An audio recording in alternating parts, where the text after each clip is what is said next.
बताया गया, लेकिन ये पता मुझे पहले था क्योंकि हम काम कर रहे हैं। काम अलग अलग प्रकार के हो सकते हैं, कोई खेती बाड़ी करता है, कोई अपना रोजगार करता है, कोई दुकानदारी करता है, कोई पढ़ाता है, कोई डॉक्टर है, कोई वकील है।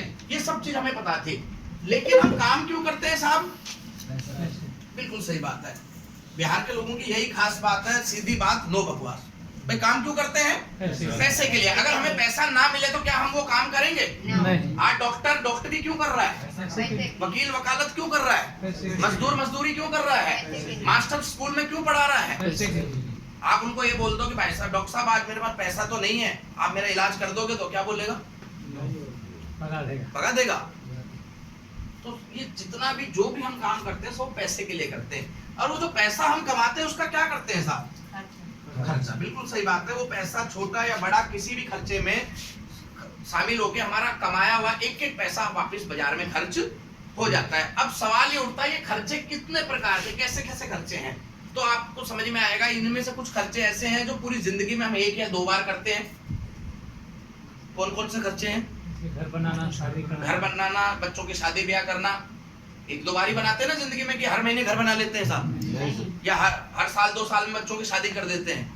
जिंदगी में 1-2 बार शादी करते हैं और 1 आधी बार घर बनाते हैं। कई बार, ज्यादातर लोग तो 1 बार भी नहीं बना पाते, वो अपने दादाजी के मकानों में ही रहते हैं। कुछ खर्चे ऐसे होते हैं जो हम साल में 1-2 बार करते हैं। 30 त्योहार आ गया, बहू बेटी आ गई कहीं से, उसके ऊपर खर्चा कर दिया। कुछ खर्चे ऐसे होते हैं जो हम महीने में 1-2 बार करते हैं। बिजली का बिल भर दिया, पानी का बिल भर दिया, मोबाइल का रिचार्ज कर दिया, डिश टीवी का रिचार्ज कर दिया, बच्चे की फीस भर दी। ऐसे ही होते हैं ना। छोटे हो या बड़े हो, खर्चे इसी तरीके के होते हैं। लेकिन इन सब खर्चों में एक बड़ा खर्चा होता है जो हम डेली करते हैं। वो कौन सा होता है? रसोई का खर्चा। उसके बगैर हम जीवन की कल्पना कर सकते हैं क्या? आदमी हो सकता है मकान ना बनाए, लेकिन रसोई के खर्चे बगैर जिंदा रह सकता है क्या? तो मुझे बताया गया कि हमारे किसी भी काम से कितना भी कमाया गया पैसा एक ही जगह खर्च होता है, वो होता है सारा खर्च हो जाता है। यही सिस्टम है जी। मैं कमाता हूँ, खर्च करता हूँ। मेरे पिताजी कमाते थे, उन्होंने भी खर्च कर दिया। उनके पिताजी कमाते थे, उन्होंने भी खर्च कर दिया। ऐसे ही चलता है सिस्टम साहब। थोड़ा सा इसको समझना अगली बातों को। 20 साल की उम्र में एक आदमी कमाना शुरू करता है, पैसा कमाता है और पैसे को खर्च कर देता है। 30 साल का हो जाएगा तब भी सिस्टम यही रहेगा। 40 साल का हो जाएगा तब भी पैसा कमाएगा और उस पैसे को खर्च कर देगा। 50 साल का हो जाएगा तब भी काम करेगा, पैसा आएगा और उस पैसे को खर्च कर देगा। लेकिन 60 साल का होते होते वो जिस काम को करता है, क्या वो काम अभी भी करने लायक बचेगा? अगर वो नौकरी से में होगा तो उसको रिटायर कर दिया जाएगा। अगर वो कोई और दूसरा काम करता होगा तो उसको घर बैठा दिया जाएगा। वो काम करना चाहता है लेकिन उसको काम करने नहीं दिया जाएगा। अगर उसका काम बंद हो जाएगा तो उसका पैसा आता रहेगा क्या? उसका पैसा आना बंद हो जाएगा। काम बंद, पैसा बंद, क्या खर्चे भी बंद हो जाएंगे? नहीं। खर्चे तो ऐसे कैसे बने रहेंगे कि नहीं बने रहेंगे। आपकी नौकरी छूट गई, इससे घर में सब्जी फ्री में थोड़ी आने लग जाएगी। फिर सब्जी को तो फिर भी पैसे की जरूरत पड़ेगी। दूध दही लाने के लिए पैसा देना पड़ेगा कि नहीं? या फूल बाबूजी को बोलोगे साहब नौकरी छूट गई तो इस महीने दही का पैसा मत लो, ऐसा तो नहीं हो सकता ना। यानी खर्चे हमारे अभी भी जिंदा रहेंगे, खड़े रहेंगे।